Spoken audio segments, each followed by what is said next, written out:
Salve te omnes, let's continue with the Aeneid, Book 2. Non ita, nam quetsi nullam memorabile nomen feminaein poe nest, abet ac victoria laudem, extincisse nefas tamen et sumpisse merentes laudabor poenas, animumque explesse juabit, ultricis flammet cineris satiasse meorum. Not thus, and for, although there is no memorable name in the punishment of a woman, this victory holds praise.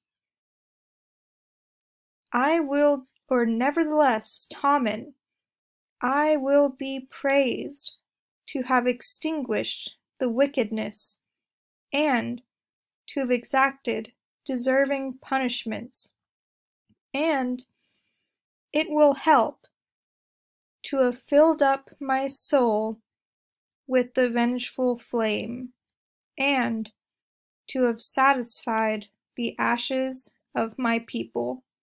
This meorum is for my people. So we have many perfect active infinitives here, right?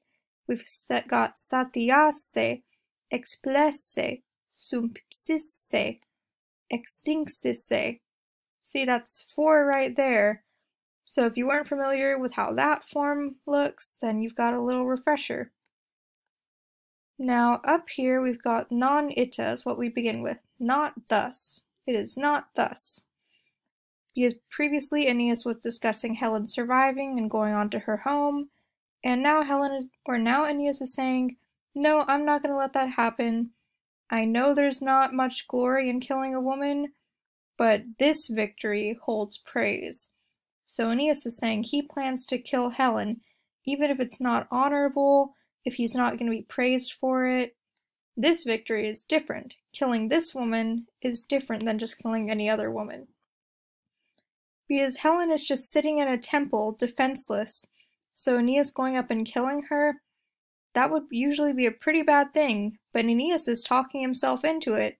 He's saying, Haec victoria, habet laudem. This victory holds praise. He's trying to say that killing Helen is an exception to what would usually be considered a crime. And he calls her nephos, wickedness. Killing her would be extinguishing wickedness, nevertheless. And laudabor, I parsed this verb over here for you. It's future passive indicative first person singular. Bor beris bitor, so I will have, or I will be praised. To have sumpsisse, to have exacted deserving punishments. And, of course, this part over here, to have extinguished the wickedness that is Helen.